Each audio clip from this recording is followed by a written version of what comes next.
En nombre de la Universidad de Guadalajara y de la Feria Internacional del Libro de Guadalajara, es un gran honor darles la bienvenida a esta mesa de manera muy especial, a este encuentro titulado Democracia y crisis civilizatoria, territorios, pedagogías y mundos posibles.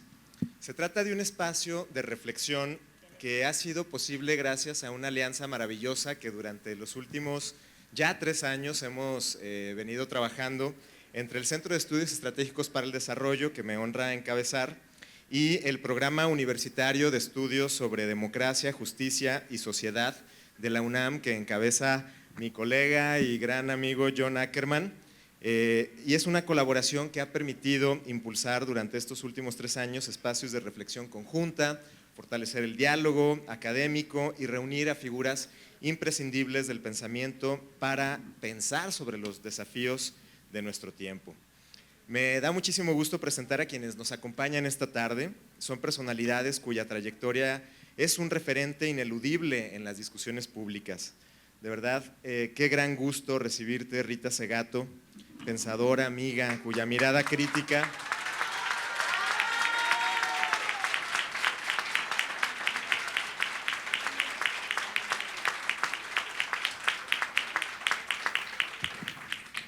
una intelectual de acción cuya mirada crítica ilumina con profundidad nuestro tiempo y que agradecemos muchísimo su claridad intelectual y todos sus aportes.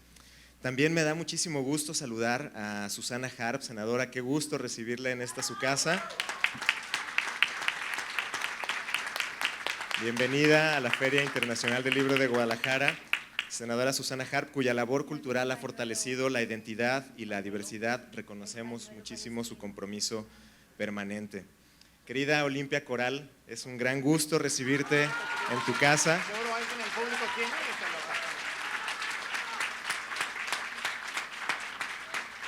Activista, amiga, valiente, de voz fuerte, cuya determinación ha impulsado avances clave en la protección y el reconocimiento de derechos. Te expreso, Olimpia, nuestro sincero respeto. Y también, por supuesto, a mi amigo John Ackerman, cuya voz ha contribuido de manera firme al debate democrático. Y agradecemos mucho, John, tu apoyo, tu amistad, tu alianza para hacer posible este diálogo. A todas y todos ustedes les extendemos nuestro reconocimiento y gratitud por acompañarnos y por sumar sus voces en este ejercicio de reflexión. Y a todas y todos ustedes en el público, bienvenidas, bienvenidos, y les cedo la voz a John Ackerman, quien moderará el diálogo. Muchas gracias, un aplauso para Omar Avilés, por favor. Gracias, querido Omar, por esta generosa recepción año con año. Ya se volvió costumbre estas mesas, así que le agradecemos mucho esta apertura al diálogo, al debate, al pensamiento crítico. El Centro de Estudios de Investigaciones Estratégicos, Centro de Estratégicos para el Desarrollo, perdón, el centro que dirige muy honradamente, con gran visión, Omar Avilés. Debe ser un gusto siempre trabajar contigo. Un saludo al rector, al director de la FIL, a la rectora Carla Planter. Un fuerte abrazo para ella y para todas las autoridades de la Universidad de la FIL, y a todos ustedes, todas ustedes que están aquí presentes para otro gran diálogo crítico, propositivo sobre el estado del mundo y de la democracia. Nosotros aquí en el Programa Universitario de Estudios en Democracia, Justicia y Sociedad, que es el centro que fundamos hace unos 7 años, es un privilegio para nosotros hacer esta actividad y otras en la feria, en otras ferias, otros momentos. Es un nuevo centro de pensamiento crítico que articula voces desde los más jóvenes. Tenemos un periódico para los estudiantes de la UNAM de bachillerato, licenciatura, hasta las grandes figuras del pensamiento crítico como tenemos aquí, como Rita, Olimpia y Susana. Estamos intentando abrir brecha y generar una luz de esperanza en estos tiempos tan aciagos. La mesa, en esta ocasión le pusimos democracia y crisis civilizatoria, territorios, pedagogías y mundos posibles. Estamos viviendo un momento de la humanidad bastante difícil. en un extracto de una entrevista que hicimos con Rita hace unos 6 meses en TV UNAM, que ya se viralizó por el mundo entero, ya lo citan hasta el otro lado del mundo. Rita se aclaró que de plano ya estaba en una situación de considerarse exhumana, porque la humanidad la ha decepcionado tanto que hemos ya tocado fondo y es hora de levantarnos. Creo que eso es la lección. Hay cosas muy graves que están pasando, un genocidio en tiempo real que vivimos todos los días todavía, por mucho que hayan declarado la paz, sigue habiendo asesinatos, muertos, genocidio. Aquí en el Caribe todos los días, cada 2 semanas, eliminan barcos pesqueros, ¿no? Asesinatos en alta mar, amenazan con invadir a Venezuela, todos los días amenazan a México, a los latinoamericanos, van consolidándose los gobiernos de ultraderecha en América Latina, en el mundo, pues Milei, Bukele, estamos viviendo un momento realmente muy difícil. Pero en México tenemos pues, un espacio, por lo menos, para debatir, para construir juventudes con una gran visión. Yo que doy clases de licenciatura a los chavos de la UNAM, cada clase es una inspiración. De veras, a mí me parece totalmente falso que la nueva generación esté… Bueno, sí, claro, están perdidas en las pantallas, eso no hay duda, ¿no? Lo sabemos. Todas las generaciones lo están, pero hay un eje crítico rebelde que siempre ha estado presente en México y que hoy se manifiesta más que nunca, que ahí es donde se encuentra la esperanza. Y es un privilegio para mí recibirlas aquí en esta mesa. Ya no voy a quitar tiempo de sus exposiciones de ustedes. Lo bueno es que tenemos 2 horas casi, ¿no? Normalmente las presentaciones son de 50 minutos en la FIL, pero aquí como estamos dentro del FIL Pensamiento y Omar y los colegas de la universidad nos han dado un poco más de espacio para entender, escuchar, dialogar. Entonces, vamos a hacer 2 rondas de unos 10-15 minutos, cada una de ustedes. Quizás intercale algunas preguntas para ir generando el diálogo y espero que al final tengamos tiempo para un diálogo con ustedes. ¿Hay papelitos para preguntas? Pregunto, ¿sí están o no? ¿Se había hablado de esa posibilidad? No sé. Sí, Toño me dice que sí. Aquí está Toño, nuestro jefe de publicaciones del PUEDS, por favor, un aplauso para él. Un comercial, las 3 son autoras de este libro.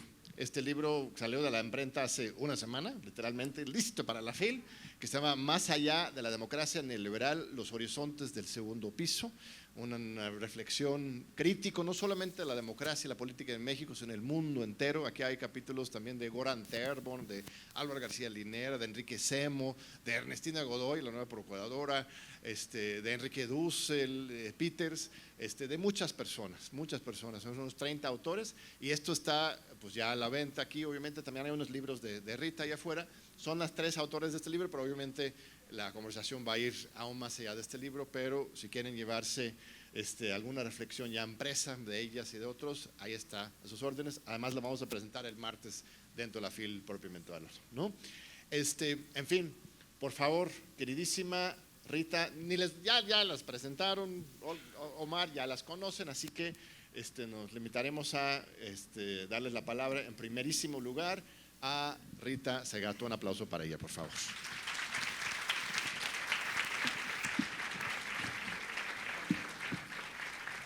Gracias. Como digo, primero agradecer muchísimo a Dolores, porque he jurado, prometido a mí misma, y suelo cumplir con mis promesas, que jamás, nunca más hablaría en público sin un pañuelo palestino o alguna insignia de Palestina.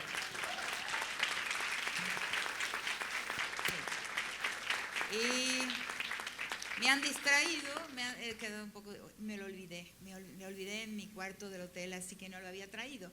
Y entonces la situación estaba complicada. Entonces, muchas gracias. Y el otro tema que, como siempre digo, que me gusta mucho pensar en conversación. O sea, me estimula y creo que al final sirve mucho más que los monólogos, ¿no? Yo, claro, estoy pensando mucho sobre la situación presente.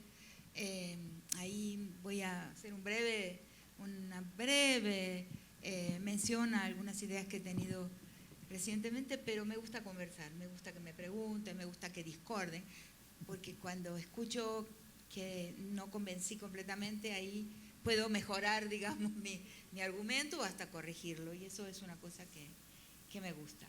Entonces, vengo hablando de diversos temas, uno no puede pensar todos los días una cosa nueva, pero he pensado, por ejemplo, qué pasó con la razón humanitaria. No lo voy a hablar hoy, por qué estamos en una época en que en realidad la razón humanitaria, ideas del bien, ¿no?, que durante mucho tiempo cultivamos, o formaban parte de argumentos, han dejado de convencer, no tocan más ni cabezas ni corazones. Ese es un tema que he desarrollado ya en otras oportunidades, y es un tema sorprendente. Pero voy a hablar de otro tema sorprendente muy rápidamente aquí, que tiene que ver con la historia de los Estados Unidos. Que tiene que ver con qué pasó con un país que es una pregunta. No la puedo contestar, pero he pensado en 7 posibles respuestas, y una tiene que ver con un tema que nos interesa a las mujeres, ¿no? Porque una característica de mi pensamiento es no guetificar el feminismo, no retirarlo de no transformar un gueto a las mujeres en un gueto de las mujeres, que fue algo que fue consecuencia de las identidades políticas generadas por el multiculturalismo, que nos permitieron nombrar las diferencias, pero transformaron las diferencias en minorías. Nos minoritizaron, ¿no?, nos guetificaron, y hoy yo pienso que toda diferencia es universal. Toda diferencia. Y como vivo en un medio comunal todavía, que está en un proceso como todo de modernización y de blanqueamiento, pero vivo en un pueblo pequeño de mi país, en los Andes, y también por una llamada de atención de alumnos míos cuyas tesis he dirigido. En el mundo comunal la diferencia es solamente una diferencia, y en el mundo moderno la diferencia es una anomalía, porque en la modernidad se inventa la noción de lo normal. Tenemos que sacarnos de encima la noción de lo normal y la anomalización de las diferencias, ¿no? El mundo cambiaría muchísimo, y eso lo podemos hacer con un pensamiento, creo yo, femenino. Como digo, creo que hay una politicidad masculina, que es la historia del Estado, y una politicidad femenina que fue cancelada, desnombrada más que cancelada. O sea, no más reconocemos pequeños gestos de intimidad inmediata entre las mujeres, ¿no? Algunos hombres pueden participar de ella, porque son hombres que tienen un lado femenino y no le temen a la emasculación.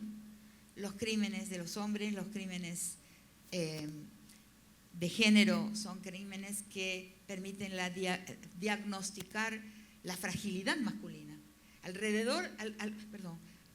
de lo que pensamos que la agresión masculina es una demostración de fuerza de los hombres, es todo lo contrario, pero completamente todo lo contrario.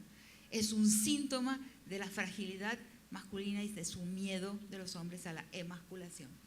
Entonces, a veces hasta matan o violan para mostrar a los otros hombres que son hombres, ¿no? Hay muchas cosas para decir ahí, ¿no? La violación no es la relación más importante, y esto muchas mujeres me lo han agradecido mucho. La relación más importante en un acto de violación no es la relación perpetrador-víctima, sino la relación perpetrador-otros hombres. La fratria, la cofradía masculina, la hermandad masculina, a lo que hoy llamo la corporación masculina, porque realmente tiene una estructura corporativa, ¿no? Estoy abreviando una cantidad de cosas que he pensado y están en los libros o están en otras conferencias, porque ya no tengo tiempo de escribir, que es un problema grande que enfrento. Bueno, sí, terrible. Entonces, tenemos que invertir. muchas cosas a la manera en que las pensamos. Por ejemplo, la gente queda extremadamente afligida porque tenemos enemigos poderosos y porque todos los frentes políticos que promueven la acumulación, concentración, porque yo tampoco hablo más de izquierda a derecha, estoy viendo cómo cancelar nombres, cómo abandonar nombres, cómo desnombrar, porque estamos terminando, para mí, la era histórica que conocimos, ¿no? Después de Gaza, ¿no?, entramos en una era histórica desconocida y será absolutamente indispensable pensar, abandonar los nombres habituales y tratar de usar nombres más vagos o inclusive arte y poesía. Desgramaticalizar nuestros discursos políticos porque ya fracasaron. Ninguna revolución llegó a destino, ni una sola. Ni desde la francesa, que terminó en 3 reinados, todas derrocaron lo que había antes, pero no construyeron un nuevo rumbo histórico. Entonces, ¿por qué? Quizás yo pienso, ¿no?, porque ninguna de ellas tocó la base de todas las formas de desigualdad, de todas las formas del gran edificio de todos los poderes. En su base, allá atrás, invisible, está un orden político, un orden de poder que es el patriarcado, ¿no? Entonces, ninguna lo tocó. Entonces, el edificio nunca se cayó. Yo creo que por ahí podemos explicar. Y hay otro camino histórico que nunca lo hemos intentado. ¿Cómo sería un camino histórico trazado por algo que entre todas, ¿no?, y también con colaboración masculina, tenemos que pensar, es imposible pensarlo individualmente una sola persona, que sería el camino histórico de una politicidad que se perdió, ¿no?, y que es una politicidad, yo le llamo doméstica, de milenios en los cuales el espacio doméstico no era ni íntimo ni privado, la familia no estaba nuclearizada. Cuando entra la colonial modernidad, la colonización y modernización, y pongo primero la palabra colonial antes que moderno, porque no existe posibilidad de un camino moderno o de hablar de modernidad sin la emergencia en el planeta de nuestro nuevo mundo, ¿no?, que inaugura el valor de lo nuevo. Porque antes de la emergencia de ese nuevo mundo, que inaugura, por eso, el valor del descubrimiento, por eso decimos, no se descubrió nada, si aquí vivía un montón de gente, mucha gente. No, y aún así no podemos abandonar la palabra descubrir o el descubrimiento, porque lo que se descubrió era el valor, el lucro del descubrir. Entonces no podemos abandonarla. Entonces, a partir de ese momento en que vale el futuro más que el pasado, porque hasta ese momento valía más el pasado era la fuente de legitimación. Esto es Quijano, un autor que me inspiró muchísimo y que lo quise muchísimo, un gran pensador peruano. Entonces, hasta nuestro continente surgir en la malla de los continentes del globo, la legitimidad se originaba en el pasado. Había que pedirle permiso al pasado, al libro sagrado, Galileo, ¿no?, Gutenberg, y a partir de que nosotros aparecimos en el mapa, la legitimidad y el valor vino del futuro, porque se descubrió que era muy interesante ir descubriendo y robando, ¿no?, ir sacando beneficios de eso que se descubría, y solo ahí entonces, dice Quijano, podemos hablar de modernidad.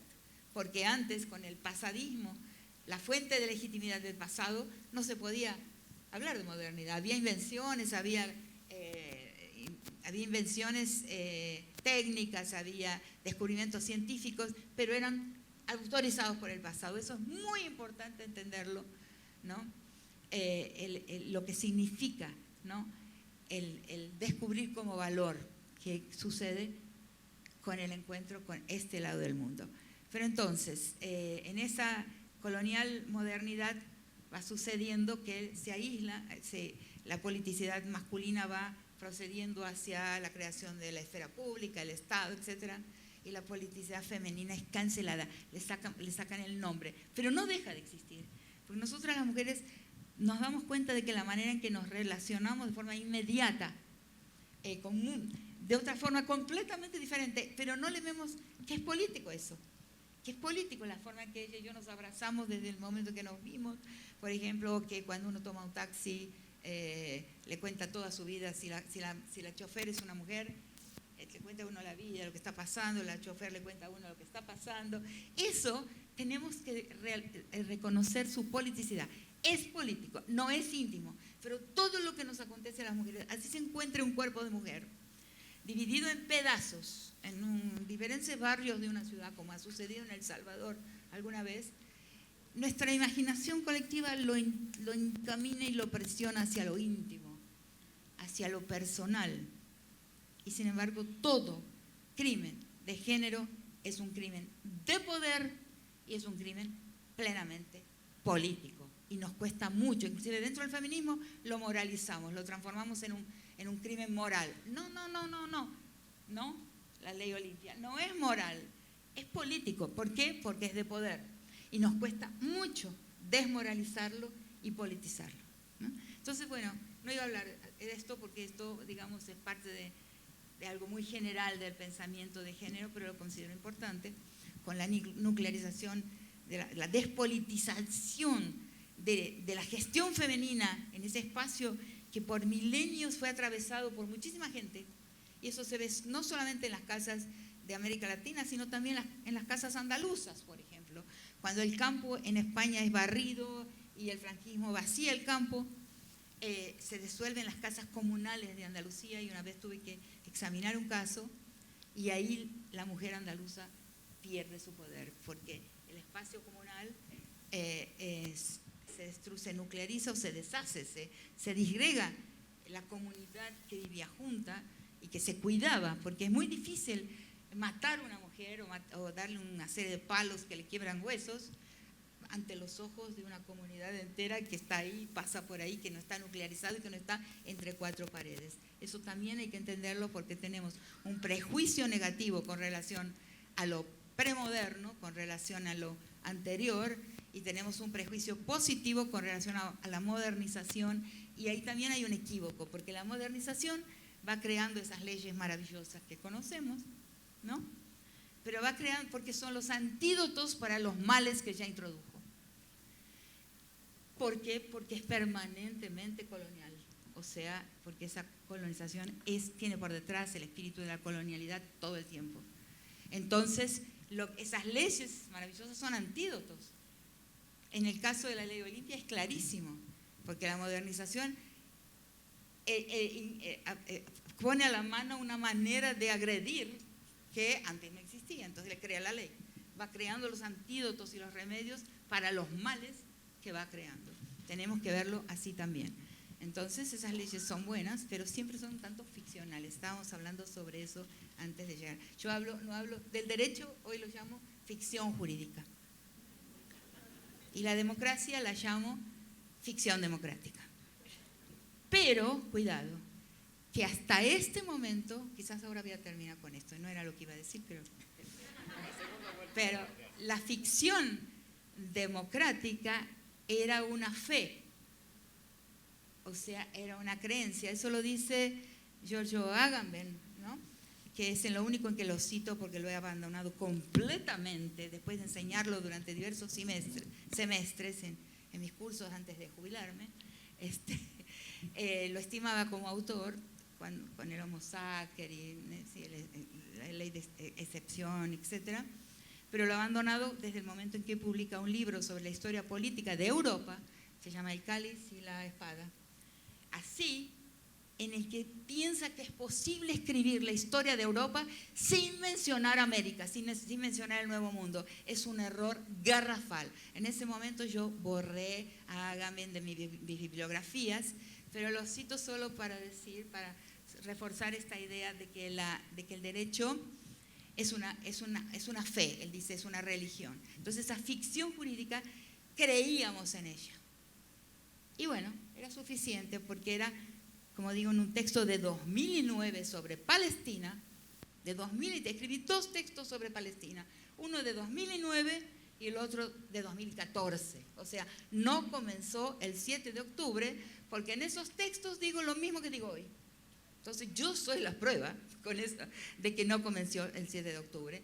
Y el primero se llama El grito inaudible. Yo digo, cuando la ficción jurídica, cuando el derecho, en ese momento todavía no usaba la expresión ficción jurídica, cuando el derecho desaparece, no hay más gramática, porque el derecho no es otra cosa que una gramática que permite la previsibilidad del comportamiento de las personas. Aquí hay una previsibilidad, aunque estamos en México, de que esta señora aquí, esta amiga aquí, no me va a asesinar en este mismo momento, no lo sé, pero bueno. Pero hay, digamos, hay una previsibilidad y eso la construye el derecho compartido, como una gramática compartida, que no se cumple siempre, como ella explicaba. La gramática, hablamos, cuando un autor quiere transcribir algo que habla a un texto escrito, ve que incurrió en una cantidad de errores gramaticales inmensos, casi no se puede transcribir una conferencia. Pero como hay una gramática compartida, ustedes me están entendiendo. Entonces la ley es eso. Pero estamos en un momento histórico en que la ficción jurídica no tiene más vigencia, no tiene más crédito, que es el momento de Palestina. Entonces, hoy la ley es el poder de muerte, nada más. Es el poder de muerte. Entonces no hay gramática, eso ya lo digo en 2009, cuando no hay gramática de convivialidad, ni entre personas ni entre naciones.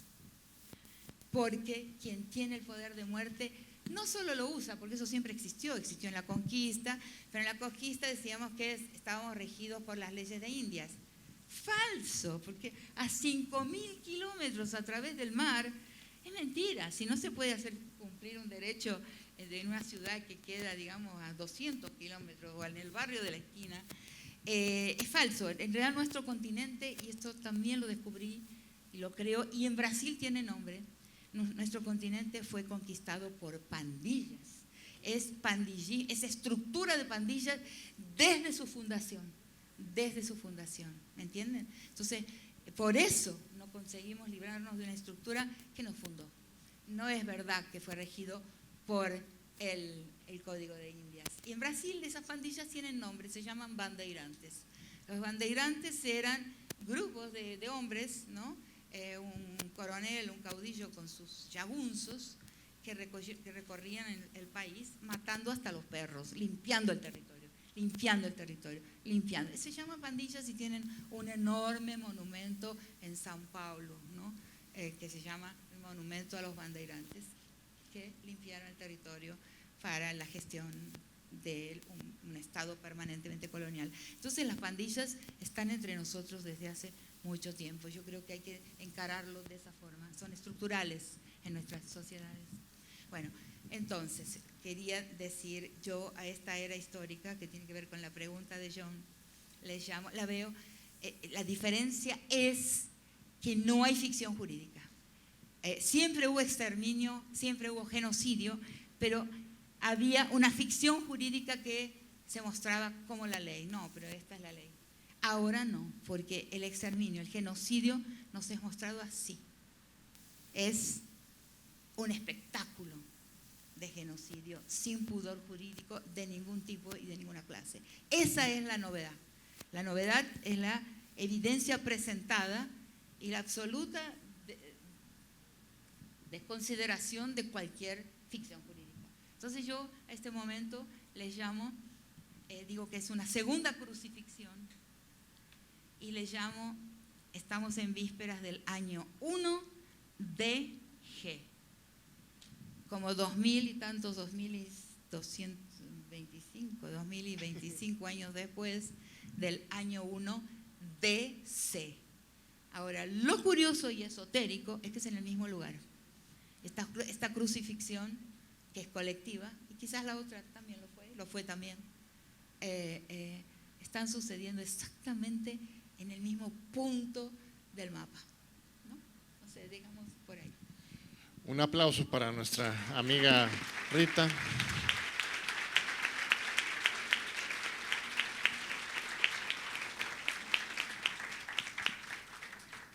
Como ven, esta mesa es muy plural, muy coherente y congruente también, pero una gran académica, intelectual, una gran política, cantante, también artista, Susana Harp, y una mujer activista, valientísima, que ahora va a compartir su palabra, Olimpia Coral Melo, por favor. Muchas gracias. Bueno, primero quiero decir que es un honor para mí estar por tercer año consecutivo en la Feria Internacional del Libro, que voces como la mía se escuchen, pero que además se escuchen al lado de, le decía yo a la maestra Rita Segato, al lado de ancestras vivas, al lado de ancestras vivas. Qué honor para mí, me dijo, qué responsabilidad. Y además compartir mate con Rita Segato lo voy a hacer en mis memorias, imagínense. Y además con Susana Harp, muchas gracias, senadora, muchas gracias y pues gracias, querido John, por incluirme en esta mesa. Bueno, yo como me extiendo mucho y como a veces me va el avión, quiero pedirles primero que no me crean absolutamente nada a mí, que cuestionen todo lo que voy a decir, todo lo que voy a plantear, toda la teorización que voy a hacer, y que además compartirles que voy a compartir un poco lo que yo he aprendido a lo largo de los años gracias a otras mujeres, gracias a la teorización de otras mujeres, y que esto no significa que quiera imponer una forma de pensar en ustedes, que yo deseo en un momento en donde el conocimiento ha sido tan fluido y el conocimiento es tan escaso y que el pensamiento crítico se está volviendo tan escaso desde la tecnocracia en la que vivimos, pues yo deseo no que piensen como yo deseo que piensen como ustedes y que a partir de ahí construyamos el debate. El objetivo de esto lo escribí, por primera vez escribí mi presentación, siempre la digo así, gala y se va, yo no me va a dejar mentir, pero esta vez la escribí para que no me pasara del tiempo. Mi objetivo es que trataré de demostrar la crisis civilizatoria en la que nos encontramos a través del sistema de datos tecnológicos y los espacios digitales en torno al mercado monopólico de las plataformas y la dominación de los cuerpos de las mujeres y las niñas. Y el tema que quiero plantear es la automatización digital de la violación sexual como pedagogía neoliberal que pone en riesgo a las democracias y que provoca una deshumanización como finalidad del mercado económico moderno. O sea, dicho en otras palabras, hoy en día la tecnología no es como no la pintan, el humano deja de serlo y la antropomorfización presente, futura, perpetúa la ganancia de las empresas digitales con la estafa del consentimiento. Voy a hacerlo en 4 tesis importantes que planteo. La primera es la colonización digital.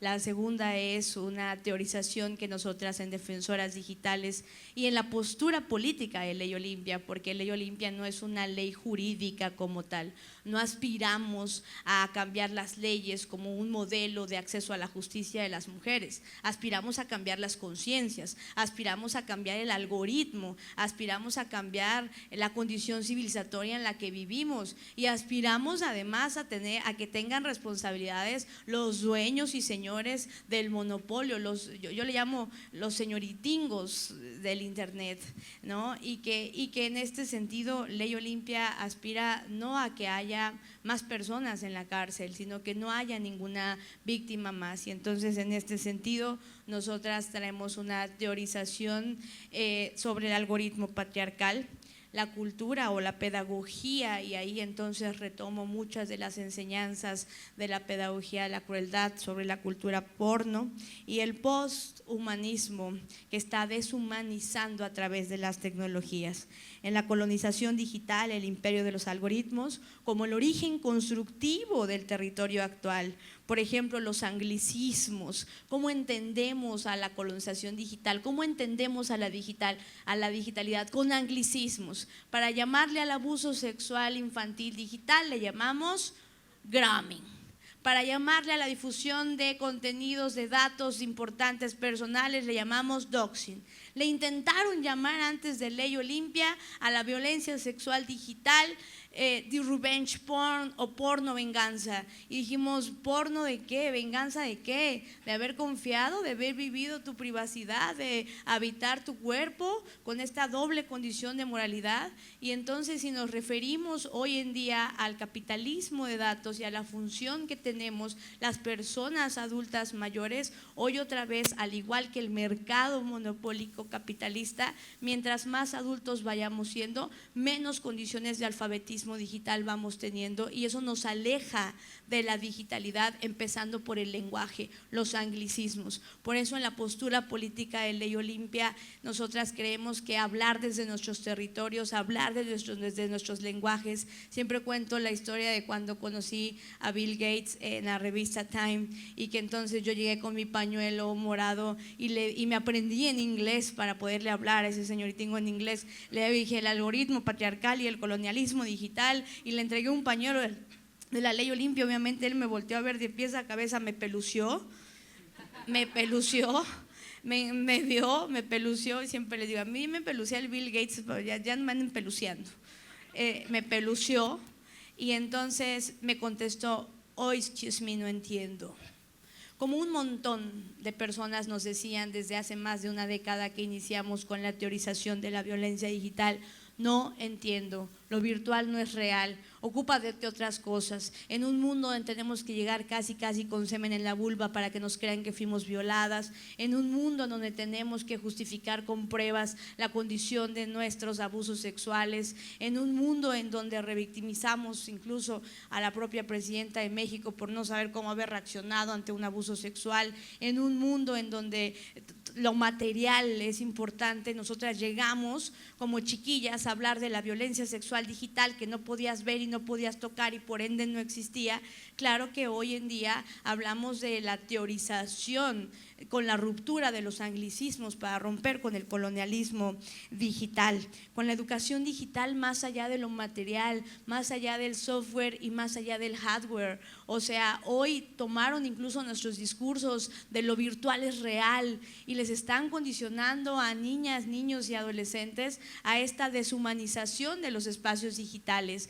Por ejemplo, hablemos de la deshumanización física. En los años 90, en los años 80, teníamos un callo en el dedo entre el índice y el medio por el lápiz. Hoy el callo se encuentra en este lugar del dedo meñique por agarrar un teléfono celular.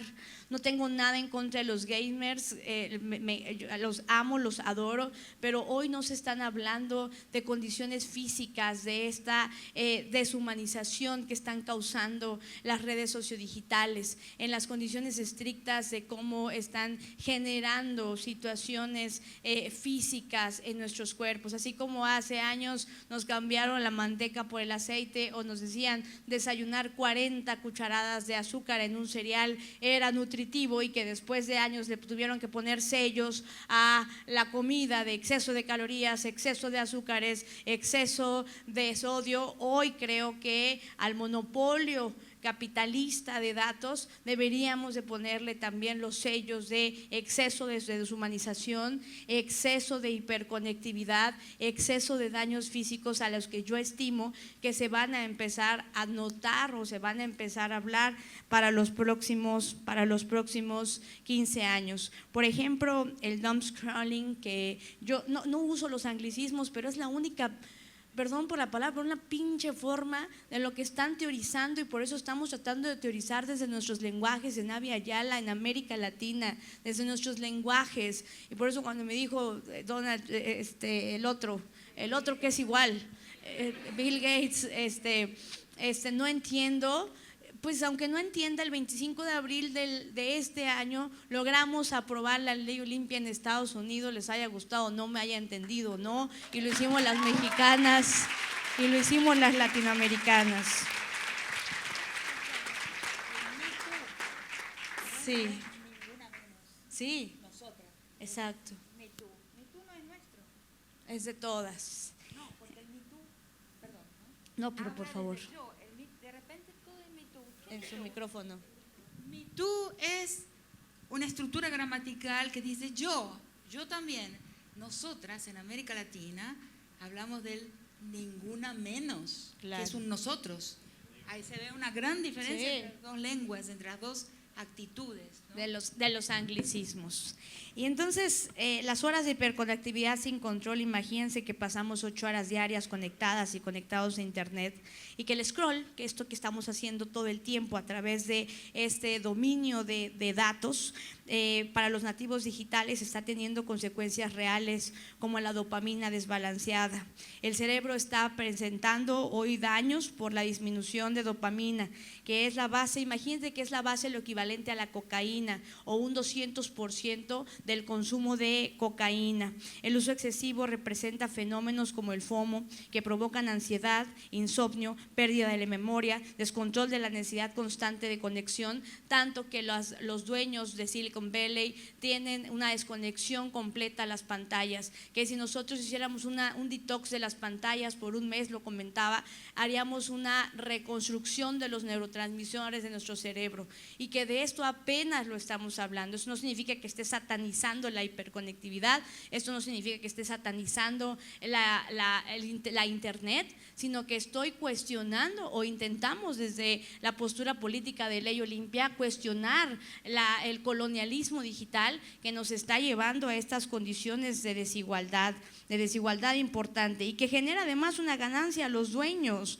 a los señores de internet. Imagínense que la ganancia del mercado global de la monetización de datos se valoró en 3.43 mil millones de dólares en el año 2024, y que se proyecta para el año 2032 en 12 mil millones de dólares. El Big Data, o el servicio de Big Data, aspira para los próximos 20 años en una ganancia de 141.071 millones de dólares. Esta economía, como lo menciona la maestra, es economía de dueños, los hombres de la tecnología, que generan una brecha digital, y que además las democracias están decididas hoy por unos cuantos. Solo el 22% de profesionistas que se dedican al desarrollo de las inteligencias artificiales somos mujeres, y 40% de la población mundial que habita en los países de bajo ingreso, alrededor de 1.000 millones de personas, tienen acceso a las tecnologías. 55% de los hombres tienen acceso a la digitalidad en comparación a 48% de las mujeres. En este sentido, nosotras hablamos de que la brecha digital beneficia a la economía. Mientras más viejo seas, menos aportas al capital, y así mientras más viejos seamos, menos estamos aportando a su capital de datos, y esto nos deshumaniza, y nos lleva entonces a mi cuarto argumento. La condición extrahumana o la condición transhumana, que nos lleva a pensar otra vez en las situaciones, por ejemplo, como decía Donna Haraway, en los cyborgs. Ya un cyborg ya es una persona que tiene un marcapasos, una pierna biónica. Estamos conviviendo con la tecnología, pero la historia que tenemos con la tecnología es en desproporciones de desigualdad y en desproporciones de sesgos. Y entonces, ante este código monopólico, que además está en los nortes globales, se construye el código monopólico en los nortes globales, salvo excepciones. En México construimos un algoritmo hecho por nosotras, que fue Ley Olimpia, que es la primera inteligencia artificial hecha por nosotras, construida por nosotras, programada por nosotras para atender a víctimas de violencia digital, pero que hoy otra vez estas brechas digitales están afectando y están colaborando con este colonialismo digital. Hablando del algoritmo patriarcal, yo ya sé que hace años me decían, ¿cómo que violencia digital, Olimpia? Estás completamente loca, pinche feminazi, y todas esas cosas que siempre nos andan diciendo a todas. Me han dicho, seguramente habla así porque se le cayó a su papá de chiquita. No, señor, yo siempre tengo mi mollerita bien acomodada. O me dicen, es que habla así del algoritmo patriarcal, que creo que no es necesario ni siquiera compartir, porque es un sesgo de desigualdad que hoy es una extensión a la virtualidad. O sea, las condiciones de violencia sistémica que vivimos en los espacios digitales, hoy no digitales, hoy se traspasan a los espacios digitales. Y entonces el algoritmo patriarcal lo vemos como una fuente del lenguaje tecnológico civilizatorio que construye desigualdades estructurales en el código en el código y en la violencia, la programación informática que se presenta de la desigualdad y de la dominación entre hombres y mujeres. Y nosotras definimos al algoritmo patriarcal como un modelo informático de programación desproporcional que presenta sesgos de desigualdad que afecta principalmente a las mujeres. Sus modelos de aprendizaje reproducen desigualdad estructural. O sea, imagínense que para las inteligencias artificiales, la clasificación de datos y después el procesamiento del lenguaje lo administramos como humanos, o sea, seguimos administrando esta información en ChatGPT, por ejemplo, o sea, somos nosotras las personas quienes lo hacemos, todavía no lo programan los robots, pero ese aprendizaje automático sí influye en las decisiones y para muestra un botón.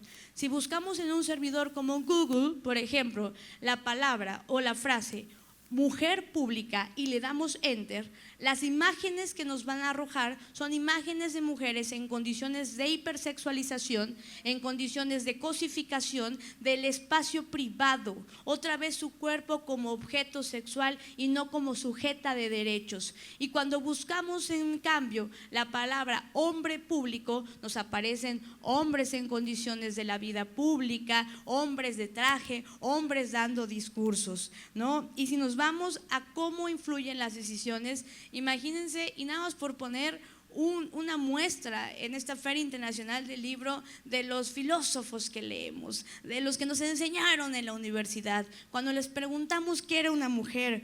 Para Hegel, las mujeres no están hechas para las ciencias elevadas. Pues miren qué panel tan elevado.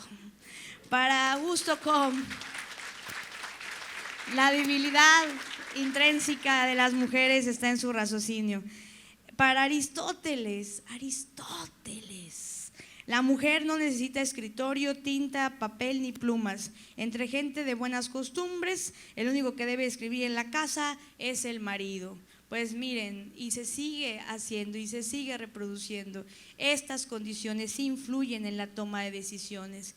Y para no extenderme más en mi próxima participación, yo quiero hablar de algo que me preocupa en demasía, que nos preocupa como postura política de la ley Olimpia, hablando de la colonización del lenguaje, los anglicismos, de los dueños de información, del alfabetismo digital que se ha construido en lo material, software y hardware, no en la no deshumanización de los espacios digitales. Y de esto me recuerdo el caso de apenas hace no mucho que estaba en Querétaro y entonces estaba yo viendo a una pareja joven de 40 años más o menos con un niño de 8 años y entonces la pareja estaba ella en su rollo y el niño estaba en su iPad, o sea, estaba súper en el FOMO, o sea, en la hiperconectividad constante, dopamínica de los datos que además están programados para eso, o sea, sí están programados para eso. Y entonces yo lo observé y fui de chismosa a ver qué es lo que estaba viendo ese niño. ¿Y saben qué es lo que estaba viendo? Estábamos en un restaurante lleno de árboles y de vegetación. Entonces, mi otro argumento de la deshumanización tiene que ver con la ruptura con la realidad para transformarnos en lo artificial. Y entonces, este niño de 8 años, estábamos en un lugar lleno de bosque y lo que estaba viendo era un influencer grabando un bosque en 360 grados. Él solo tuvo que haber bajado la tableta y voltear a ver con sus propios ojos el bosque que estaba viendo. Entonces me preocupé tanto de la desconexión humana, de la desconexión de la realidad, para tomar la conexión de la realidad que les está generando decenas y decenas de millones de dólares y de ganancias a las 10 personas en donde se concentra este monopolio de datos de información. Y para finalizar, yo quiero tomar 2 últimos cuestionamientos que son los que van a costar el debate y que a eso quiero incitar. La pedagogía de la cultura porno como fuente tramposa del sistema económico neoliberal. Y aquí Rosa Cobo habla, y lo tomo como la ficción del consentimiento, en las situaciones, por ejemplo, de la sexualidad y otras formas de liberación sexual en tiempos de hiperconectividad que hacen hacen de la pedagogía del placer con base a la deshumanización, con base a la objetivación y con base a condiciones de extra llevarnos a pensar que nos empoderan condiciones que empoderan al sistema de datos. Por ejemplo, para mencionar uno de ellos, cuando pensamos del sexting, sexo y texting, texteo, que es la única forma en que las mujeres pueden ser víctimas de violencia sexual digital, estamos en un error. Hoy cualquier persona puede ser alterada con inteligencia artificial, desnudada y llevada a cualquier mercado de explotación sexual, y que invito a que les renombremos mercados de explotación sexual digital, porque las páginas a las que mal llamamos páginas porno tienen un 90% de contenidos que primero cosifican, dominan y crean la masculinidad por medio del placer de la dominación de la mujer. Y en segundo lugar, tienen un algoritmo patriarcal que genera ganancias extratificantes, o sea, las tengo anotadas y a mí me sorprendió muchísimo, porque imagínense que este sistema de datos gana $1,000 millones de dólares en los últimos 3 años. Ni 14 países del mundo ganan $1 millón al año.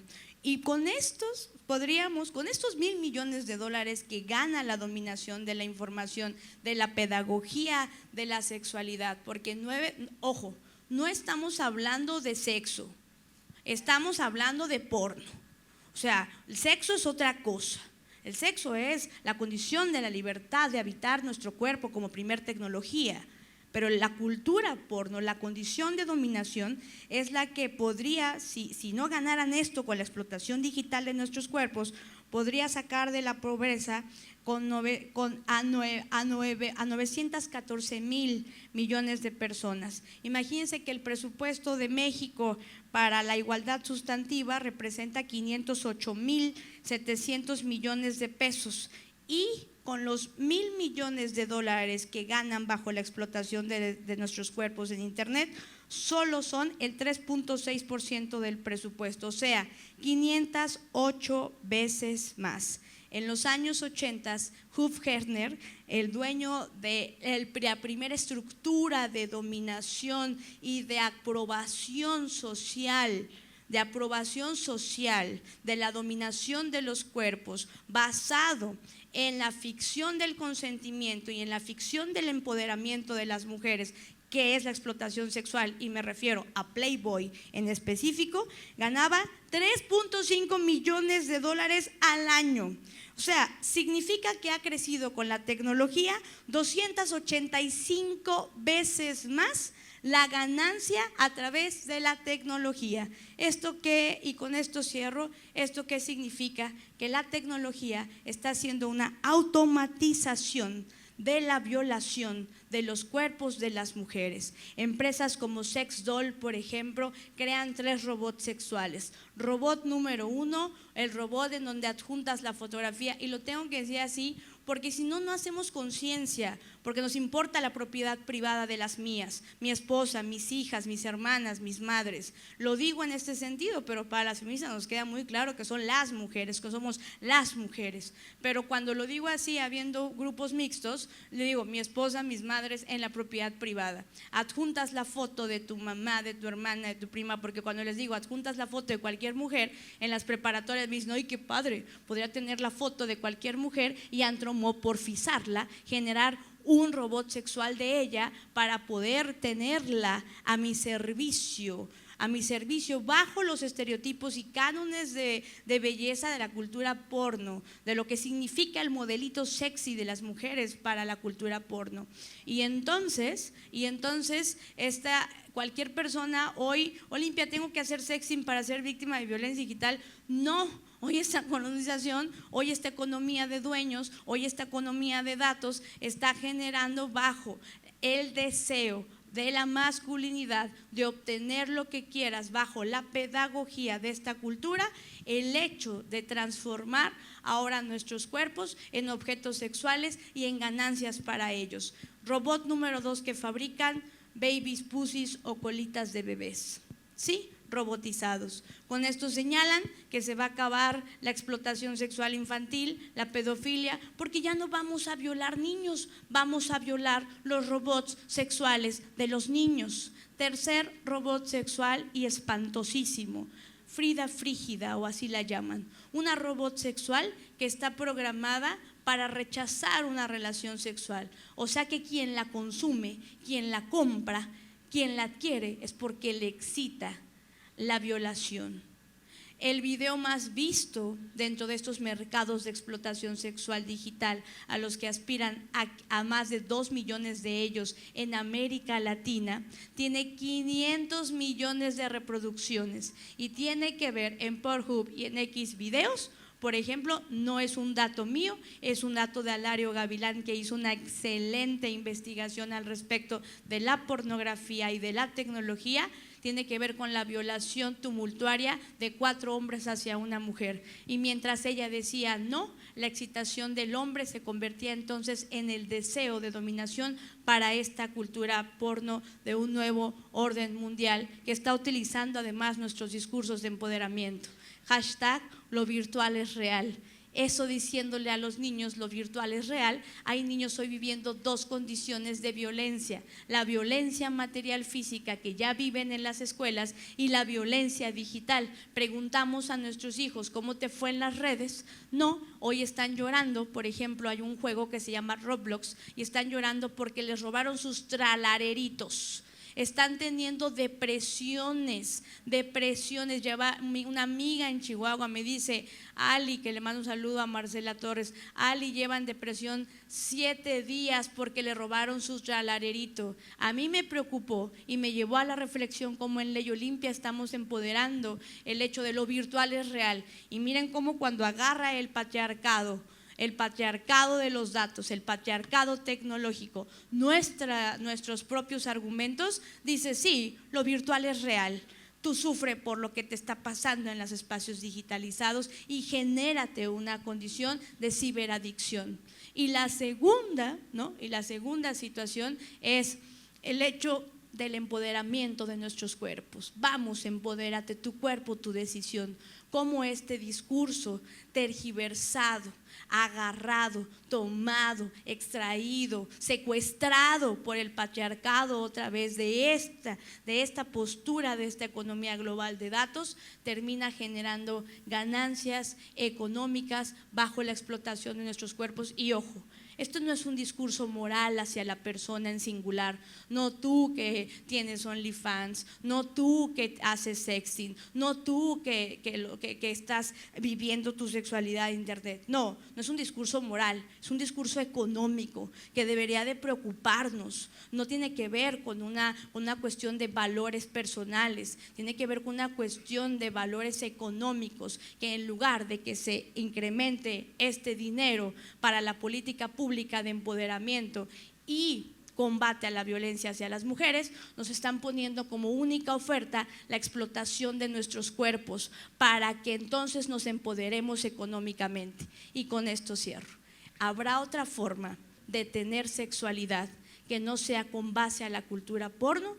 Yo creo que sí. ¿Habrá otra forma de vivir y de habitar nuestros cuerpos tecnologizados en las nuevas tecnologías de las democracias que no tenga que ver con la economía de los dueños? Yo creo que sí.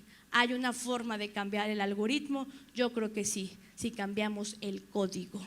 Y esa es la raíz del problema, cambiar el código hoy en día, y la lucha la estamos haciendo. Muchas gracias.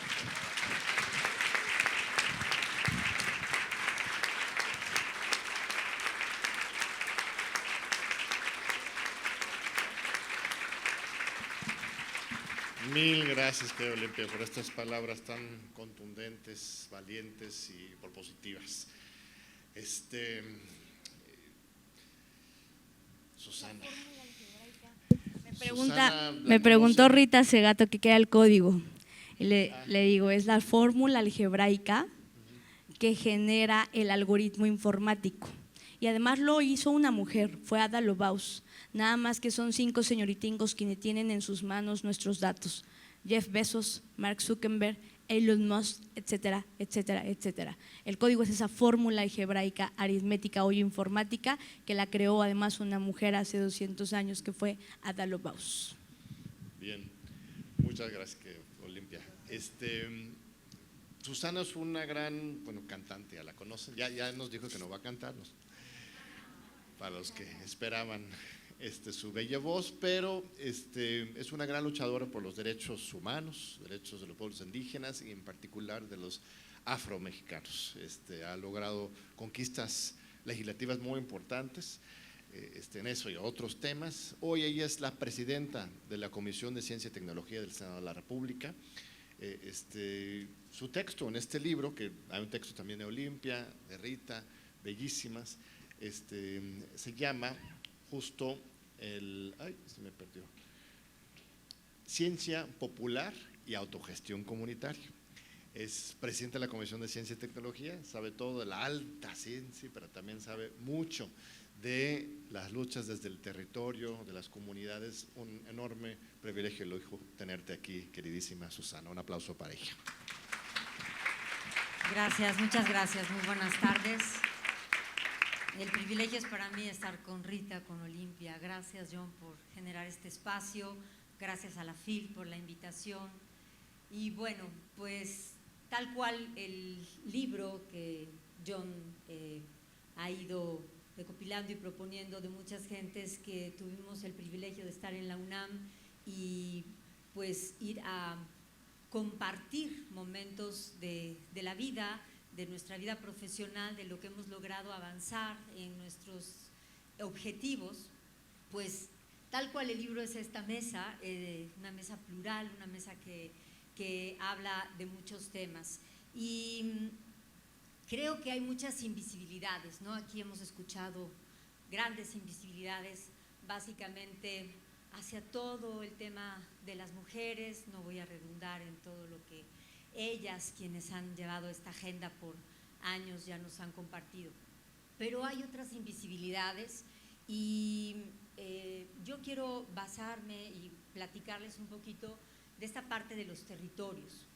Por mucho tiempo pues estuve en el área de la música, fue todo un placer y una vida, digo un poco de broma que tuve otra vida y ahora tengo una diferente, porque en mi otra vida pues a mí me marcó mucho haber nacido en Oaxaca, o me marcó todo, en un lugar donde habitamos pues 18 culturas, ¿no?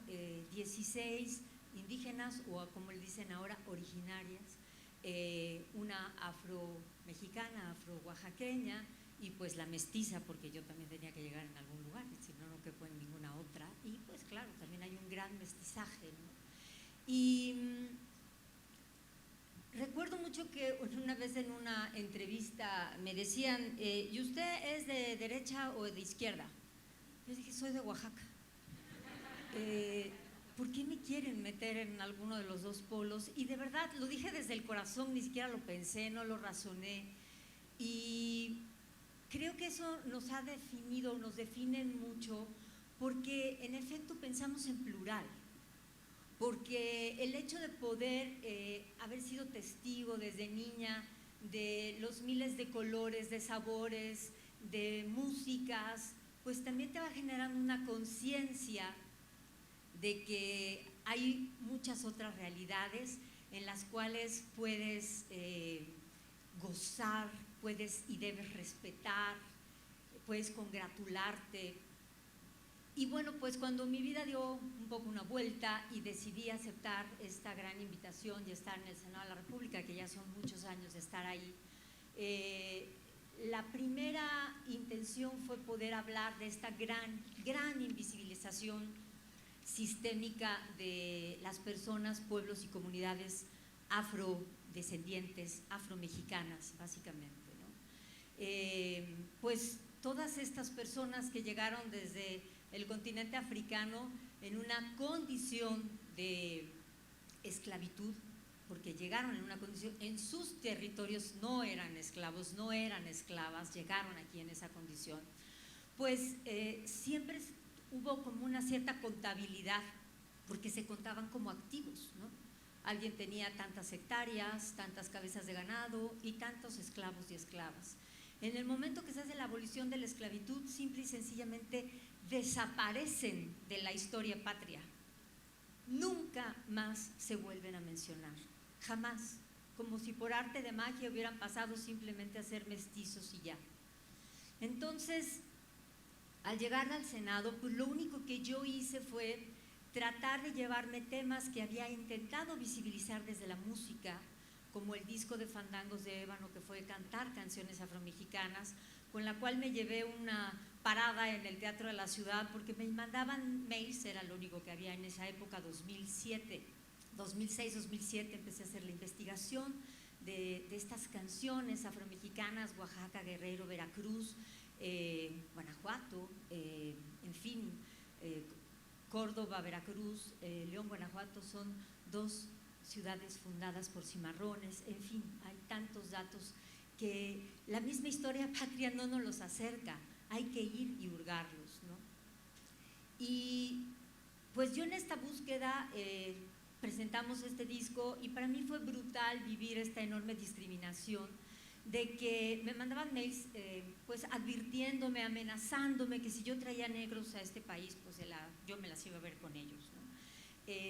Como en todas las producciones, pues me acerqué a gente especializada en los temas, en este caso fue a gente de la UNAM, y me decían, ni te preocupes, a nosotros todo el tiempo nos están amenazando. Pero el día que presentamos ese disco, nos paran de pronto la presentación del disco a 4 piezas de terminar y me dicen que tengo que avisar que hay una amenaza de bomba, o sea que tienen que desalojar totalmente el teatro.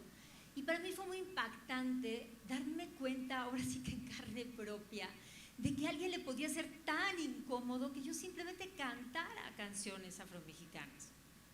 Y ahí, bueno, pues evidentemente al llegar al Senado en 2018, pues la primera iniciativa de ley fue buscar el reconocimiento constitucional de las personas, comunidades y pueblos afromexicanos. Porque en una ley, aunque sea mucha ficción, ¿no? Pero bueno, de algo tenemos que agarrarnos. Lo que no se nombra no existe. Lo que no está nombrado en la Constitución, en las leyes secundarias, no hay manera de defenderlo, pues con el Estado, contra el Estado si es necesario. Así es que bueno, pues esta parte se logró y luego pudimos armonizar más de 43 leyes porque de nada sirve un cambio constitucional si no lo aterrizas en la vida cotidiana. Posteriormente logramos que en 2020 se contara por primera vez a nivel nacional, porque en 2015 ya se había hecho como el ruido suficiente para que hubiera por lo menos algunas preguntas en la intercensal, pero nunca a nivel nacional. Y fue todo un tema de cómo se iba a hacer la pregunta, porque no estábamos hablando de un colorímetro de piel, no era de ver quién era más negro que otro, más oscuro que otro en su piel, estábamos hablando de culturas. La cultura, y hablo de pueblos porque no es lo mismo la cultura que se genera en la Costa Chica de Oaxaca y de Guerrero, donde están los tamales de Tichinda, donde están los versos en topada, donde están los sones de artesa y muchos otros elementos de cultura e identidad, que como se vive la negritud en la zona jarocha, y ojo, jarocho no es sinónimo de veracruzano, es una región, al igual que las huastecas, la región jarocha empieza en Oaxaca, pasa por un pedazo enorme de Veracruz y luego termina en un pedacito de Tabasco. Y en toda esta región, pues hay sones jarochos, hay toda una cultura también culinaria, etcétera, etcétera, etcétera. Y arribita, en Coahuila, hay una comunidad muy importante que son los mascogos, ¿no? Entonces, en estos 4 estados podemos encontrar comunidades completas donde tú puedes entrar a Collantes, Oaxaca, y si te llevaran con tus ojos tapados y simplemente te destapan la mirada ahí, si no escuchas en qué hablan, tú no estarías entendiendo en dónde estás.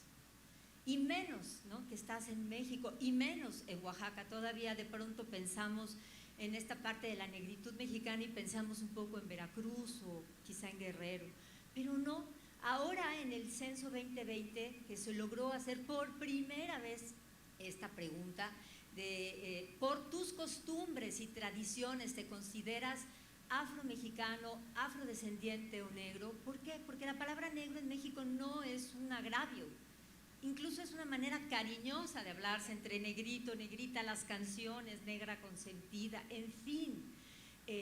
Ellos y ellas mismas acompañamos para que las comunidades formularan esta pregunta con el INEGI. Entonces, la visibilización era indispensable, igual que tantos otros trabajos que necesitábamos hacer. Uno más era tratar de ponerle carnita, ponerle realidad, hablando de los pueblos originarios. Y yo también siempre digo, bueno, si originario es cuando se fundó México, porque antes eran muchísimos reinos, el zapoteca, el tlaxcalteca, el náhuatl, pero no existía México. México existió pues ya después de 1821, el 24, ya cuando se firma el acta como tal.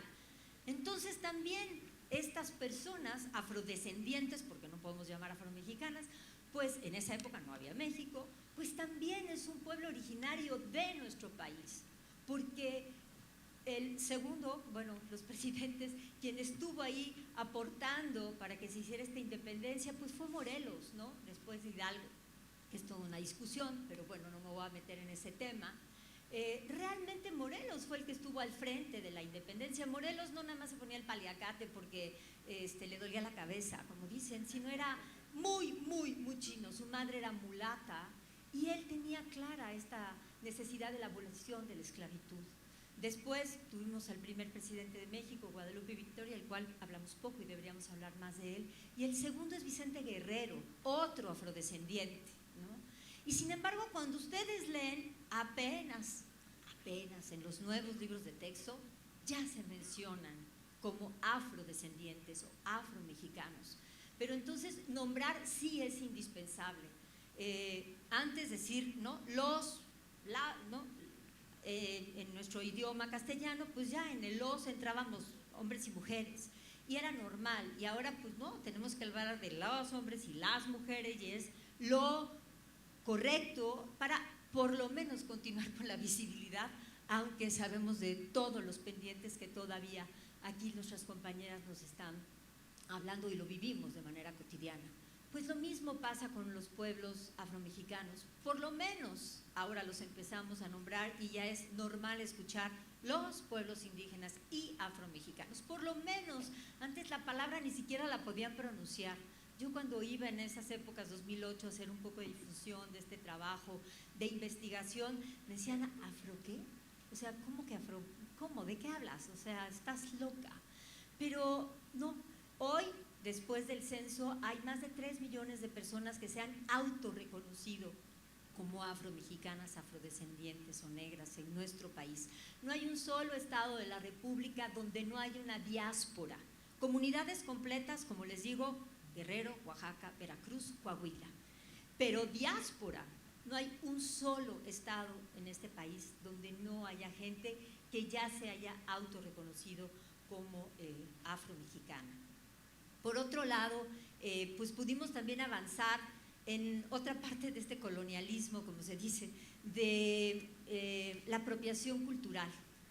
2015 yo también por andadas de la música andaba cantando en Oaxaca, California, con mis paisanos en Estados Unidos y de pronto pues me topo ahí con una blusa que de verdad la podría reconocer dormida. He ido muchísimas veces a Santa María Tlahuiltoltepec, Oaxaca, en la Sierra Mije, y de pronto ver esa blusa en una tienda muy de prácticamente solo de diseñadores, se llaman Neiman Marcus, y yo creí que como sí pasa en cadenas de prestigio en este país, como es en el Palacio de Hierro en Liverpool, que de pronto hacen presencias de los estados de la República, pasando a este otro tema, yo creí que era una presencia de México o de Oaxaca, y pues entro y, oh sorpresa, hablaban en un rack decía Isabel Marant, colección Etual, otoño-invierno, y yo de verdad que se me alació el pelo. Yo decía, ¿cómo? O sea, ¿cómo que colección Etual? O sea, ¿cómo? Es la blusa de Tlahui, ¿no?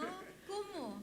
Entonces fue un shock para mí, no sabía ni qué hacer. Dije, ¿la compro o no la compro? Me metí, me la probé, me empecé a tomar fotos, le tomé fotos a la etiqueta, no la compré, después dije, qué idiota, la tuve que haber comprado para llevarme una evidencia. Y pues la empezamos a bajar a tuitazos. 2015, ni por aquí me pasaba que yo algún día me iba a sentar. Pues fue entre todos. Para algo también, para bueno, sirven las redes sociales. Y la bajamos pues porque todo el mundo empezó a indignarse por esto, ¿no? Pero de pronto México y muchos países de América y también de Asia, pues los ojos de los diseñadores empezaron a ver que pues ahí había algo maravilloso, que no estaba explotado y que por qué no, había que incorporarlo de una manera estética, ¿verdad? No igual, estética. Y empezaron los plagios, que aunque la ley un plagio es un secuestro, ya lo sé, pero de manera coloquial, el plagio es imitar a algo, no darle el crédito a quien le pertenece, ¿no? Entonces, pues ahí empezó pues este otro intento de buscar el, como si yo estudié psicología, tengo una linda especialidad en Gestalt, otra en programación neurolingüística, luego me dediqué a la música, o sea, no sabía nada del derecho, pero la maravilla es que para esos espacios de representación, que por cierto creo que todos y todas deberíamos en algún momento dado estar en esos espacios de decisión, como dicen por ahí, la política es tan importante que no se la podemos dejar nada más a los políticos. Hay que entrarle haciendo estos trabajos desde donde estemos. Y si se puede hacerlo desde un espacio de decisión, pues hay que aceptar esos retos, ¿no? Y bueno, pues también se pudo ahí acompañar todo esto con una ley nueva que yo quería que se llamara Ley de Salvaguardia por todo lo que implica la palabra, de los elementos de cultura e identidad de los pueblos y comunidades indígenas y afromexicanos. Se acabó llamando, después de una consulta a muchas comunidades, se acabó llamando Ley de Protección al Patrimonio Cultural Indígena y Afromexicano. Y bueno, pues ahí estamos en esta visibilización y me da risa porque otra vez viene el mundial, porque siempre decía, ay, si en México nada más nos acordamos de los pueblos indígenas, ahora un poquito de los afromexicanos, cuando viene el Papa, cuando son las Olimpiadas o cuando viene el mundial. Ay, sí, ¿no? Nuestras raíces, wow, ¿no? Qué orgullo. Yo siempre digo, ¿y dónde están los zapotecos vivos, los mayas vivos? No, los de la historia, ¿no? Los vivos, los de hoy, los de aquí y ahora. Entonces, pues tenemos que seguir trabajando, cada quien le toca lo propio.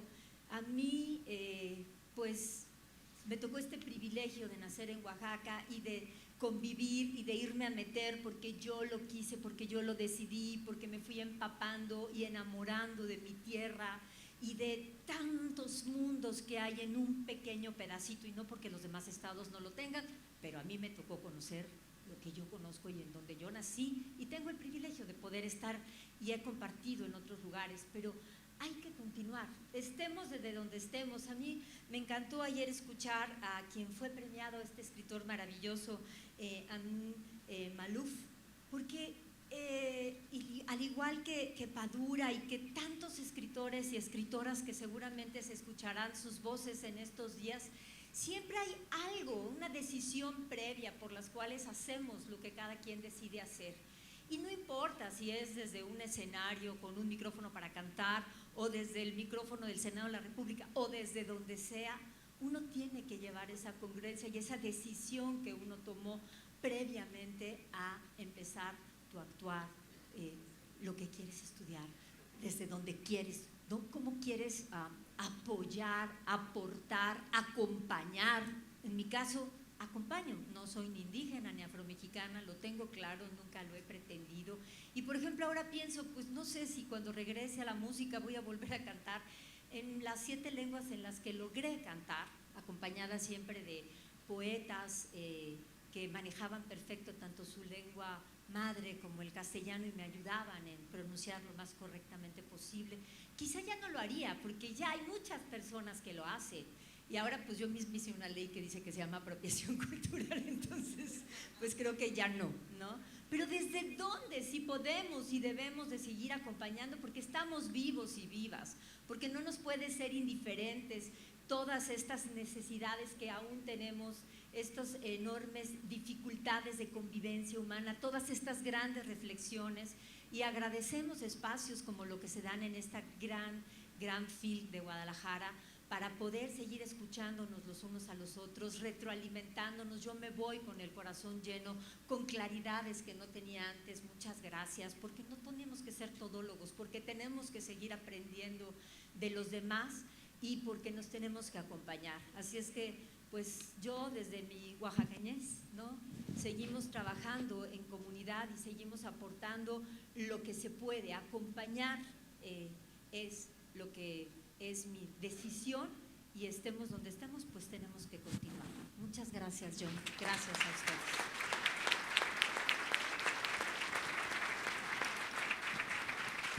Mil gracias, querida Susana, Olimpia, Rita. Todavía nos queda unos 15 minutos. Se le echaron un poco más largo en esa primera intervención, así que no nos queda otros 15, sino serían 5 minutitos en una segunda ronda, quizás en diálogo con los otros temas. Tú habías mencionado ahorita, por ejemplo, al principio de tu intervención que ibas a hablar de Trump, y ya no hablaste de Trump. No sé si nos quieres compartir, eran 10 tesis o algo. Ya me los jodí yo también. Sí, adelante, Rita, o lo que gustes, por favor. Micrófono, sí. Puede ser útil, ¿no? No.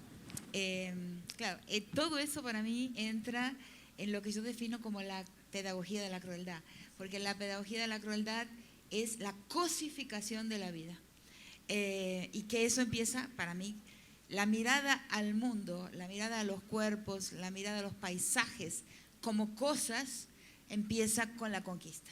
Empieza con la conquista y la colonización.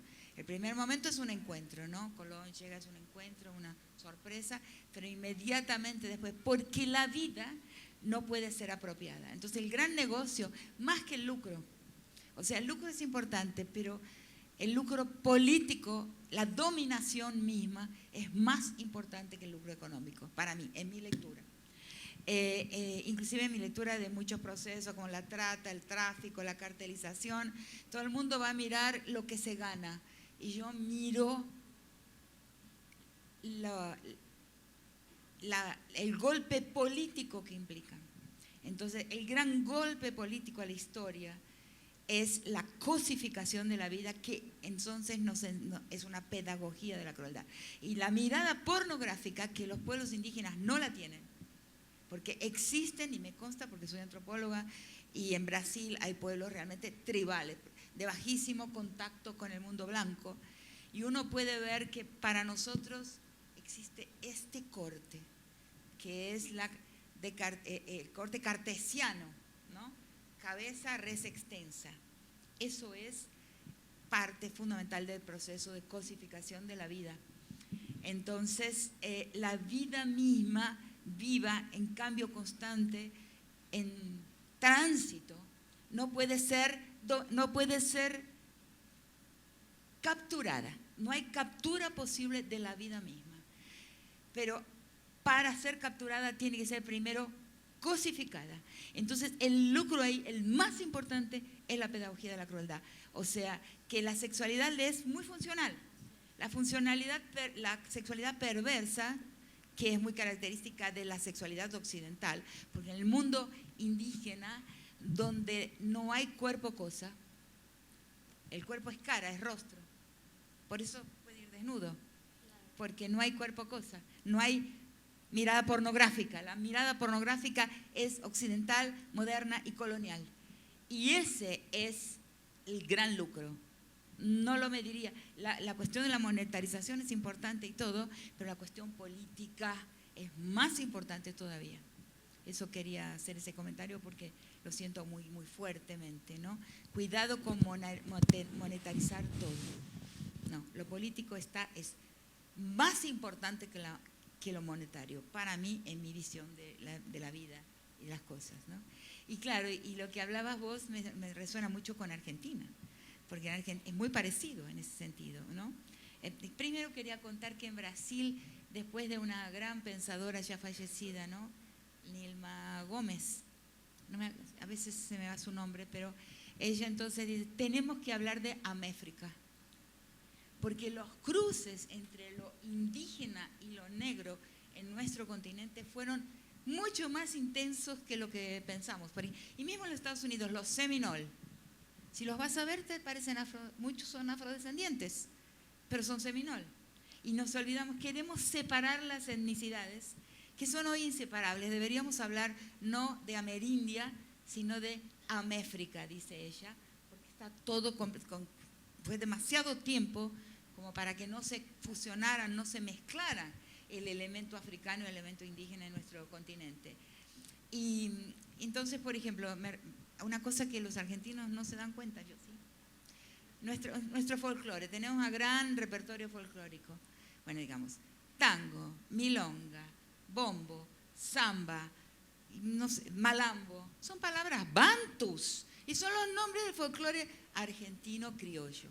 Entonces pero no hay negros. No, se hizo un examen genético de la población argentina que dio, con una muestra, claro, en un 56% de sangre indígena. No bajamos de los barcos, no.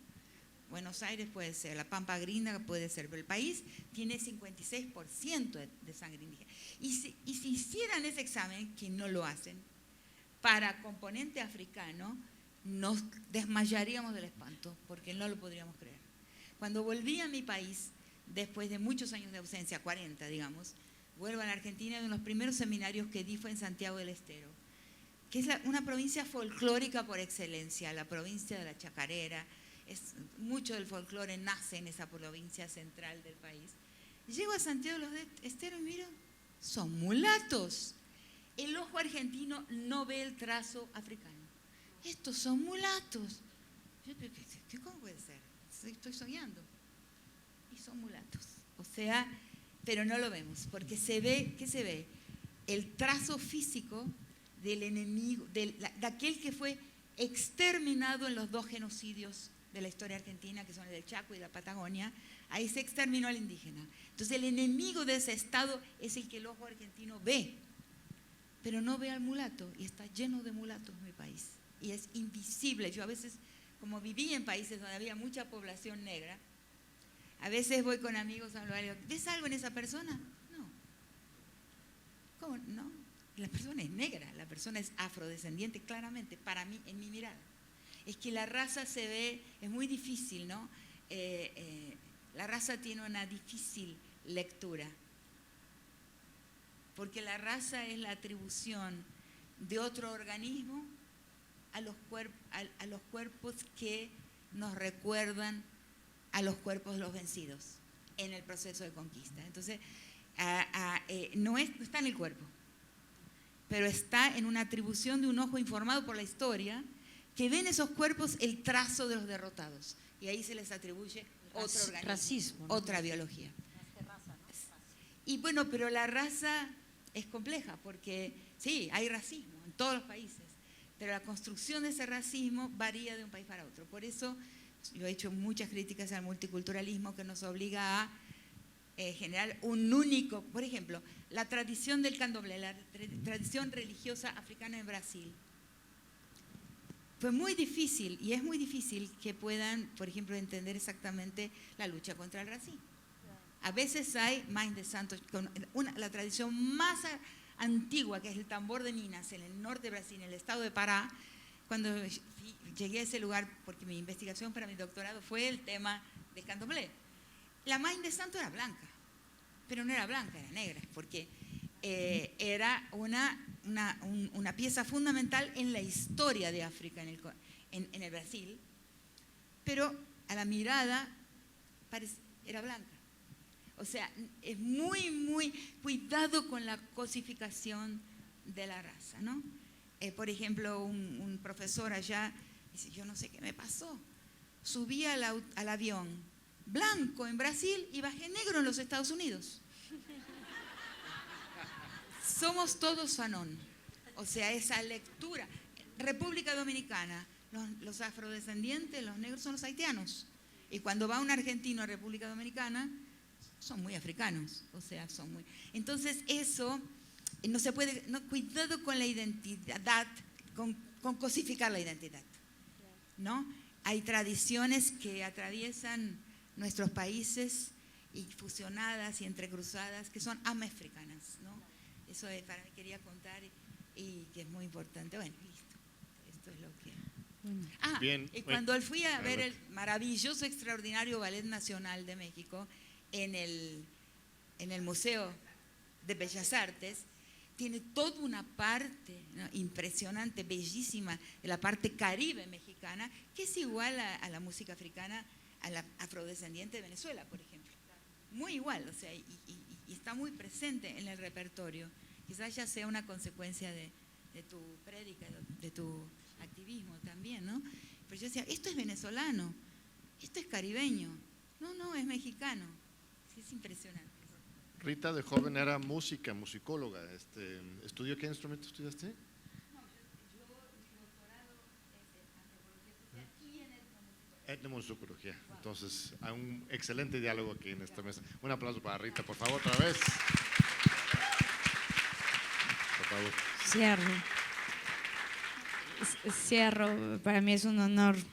Hablo de la economía de datos, no por lo económico, cantidad, sino porque ahí está el problema social, en mi punto de vista, del consentimiento como ficción, ¿no? Hoy en día les están poniendo como oferta a las niñas, niños y adolescentes, a las mujeres, la explotación sexual de sus cuerpos para obtener una ganancia económica y, ojo, con la trampa del empoderamiento sexual, con la trampa del empoderamiento y ahora de tu consentimiento. Es tu consentimiento, ahora lo haces porque tú quieres. Entonces hablo de la economía de datos y de las cantidades de lo que ganan, porque la fórmula es estricta. La fórmula es inversión cero y ganancia absoluta con la objetivación, la cosificación del cuerpo de las mujeres y de las niñas, pero con una estructura, diría Rosa Cobo, una estructura de economías ilícitas semi-institucionalizadas que tienen como consecuencia la explotación sexual de los cuerpos, pero ahora ¿con qué trampa?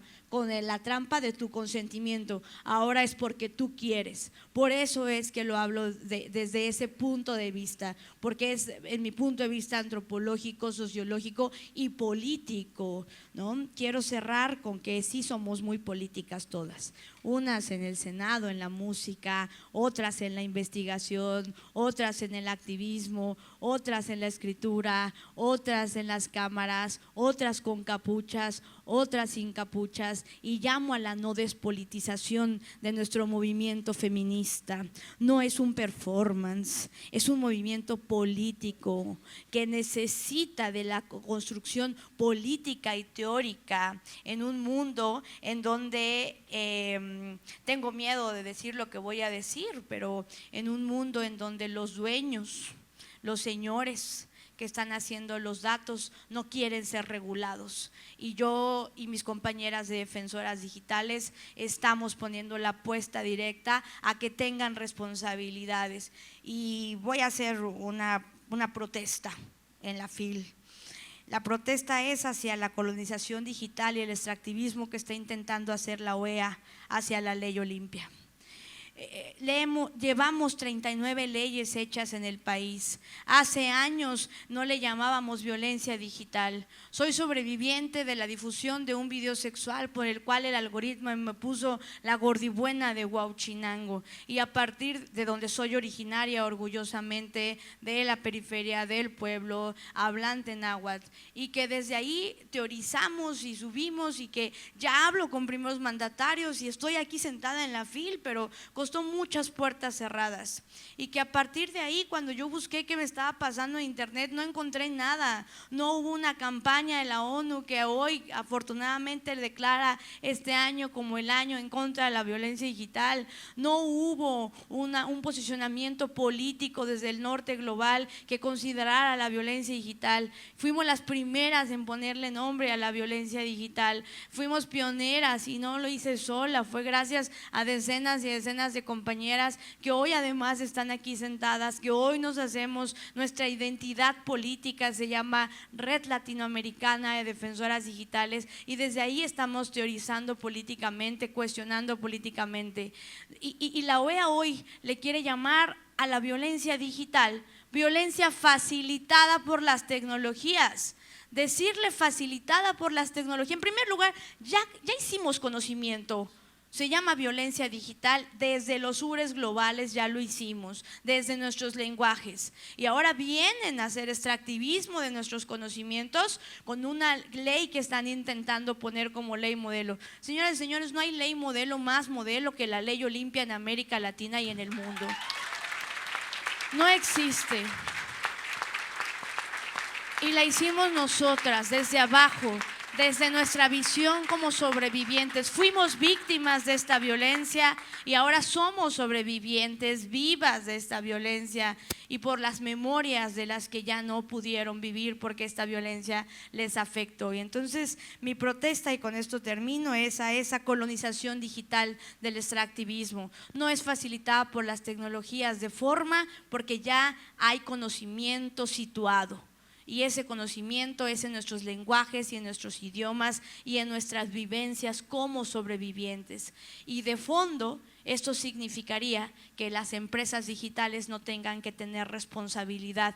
Decirle que ellos facilitan la tecnología, ellos facilitan la violencia, significa que ellos solo son el camino, pero no la perpetúan ni la programan. Ellos la dominan, la perpetúan, la programan y queda en manos de 10 hombres nada más. Y la minimización del extractivismo en la tecnocracia y en la pornocracia.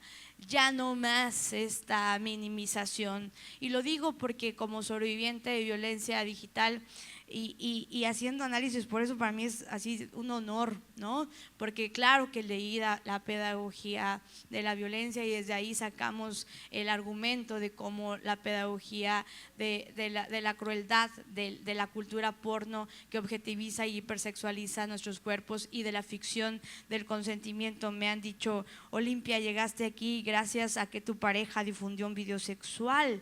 ¡Wow!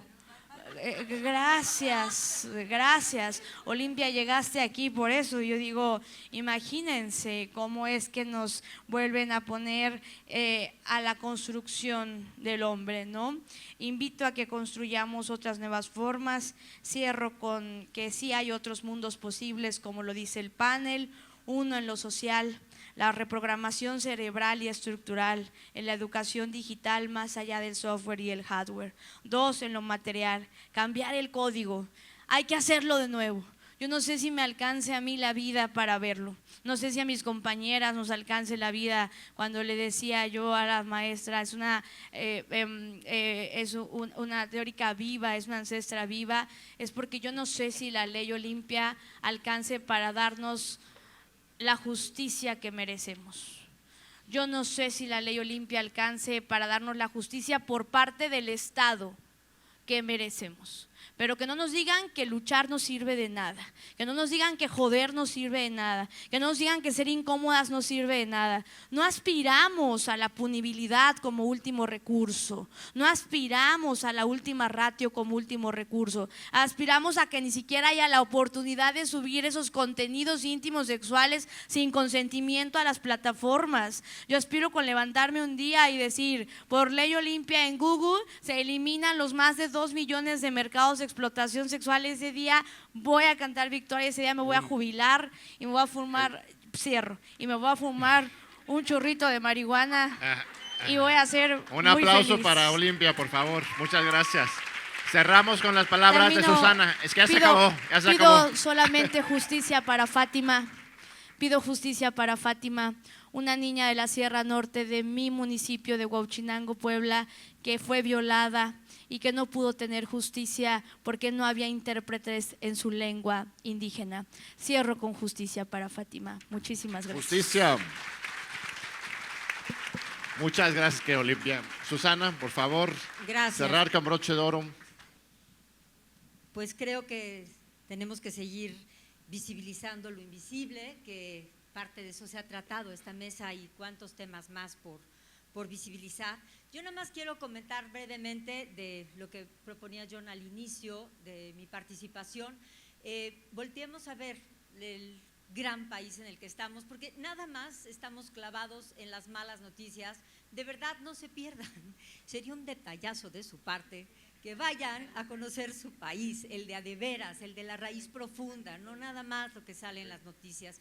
Y yo quiero decir desde este espacio donde estoy ahorita de Ciencia, Humanidades, Tecnología e Innovación, que por supuesto que estamos acompañando a las universidades, a los académicos, etcétera, pero en las comunidades, y especialmente quiero poner un ejemplo en Santa María Yaviche, en Oaxaca, en una zona que se llama el Rincón de la Sierra Juárez, además de seguir con todos la ciencia que tiene el sistema de milpa o la observación climática, etcétera, etcétera, ellos están retomando la tecnología para su bien, a como ellos deciden y quieren. Por ejemplo, en Oaxaca ha habido 2 comunidades que tienen telefonía propia y esta es una de ellas. No dependen ni de Yusacel, ni de Telcel, ni de nadie. Entendieron, salieron, estudiaron y regresaron a su comunidad decidiendo cómo sí iban a incorporar la tecnología sin lastimar sus usos y costumbres, que por cierto también tengo claro que hay abusos y costumbres, pero bueno, ahora no es el tema.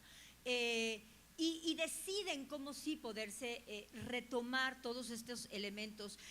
Han logrado generar energía a partir de un pequeño arroyo que tienen, que genera una cascada. Y ahorita, como me decían en Yaviche, si estallara la Tercera Guerra Mundial, ellos con lo que están haciendo agrovoltaico, donde ponen pequeñas cajas donde abajo son gallineros y arriba son fotoceldas, más esta cascadita que tienen, más su telefonía, son 800 personas, es un pequeñísimo pueblito, no es ni siquiera municipio, es agencia municipal. Y la decisión de retomar, por ejemplo, la tecnología e integrarla sin alterar sus usos y costumbres ha sido realmente maravillosa. Están generando apps en Oaxaca para aprender Mije y otras cosas generadas por ellos mismos, no por nadie de afuera. La última que están intentando es hacer un pequeño helicóptero a partir de un motor de un bochito viejo, porque necesitan sacar muchas veces a sus enfermos y la orografía de mi tierra, estas curvas oaxaqueñas, lo hace a veces muy imposible. Entonces, en fin, tanto que hablar, tanto que compartir y pues la invisibilidad es la peor de las discriminaciones, la invisibilidad de todos estos temas de nuestros pueblos y comunidades, no a la invisibilidad. Muchas gracias. Un gran aplauso. Rita quería 30 segundos. Rita, ¿querías rematar con un punto? Tu micrófono, por favor. Algo muy breve es sobre el cambio del código. Yo hace mucho que pienso que el código solo se puede cambiar si conseguimos cambiar nuestro deseo. O sea, transformar la forma y lo que deseamos. Cuando eso se consiga, y también, claro, ahí el mundo cambia, solamente ahí.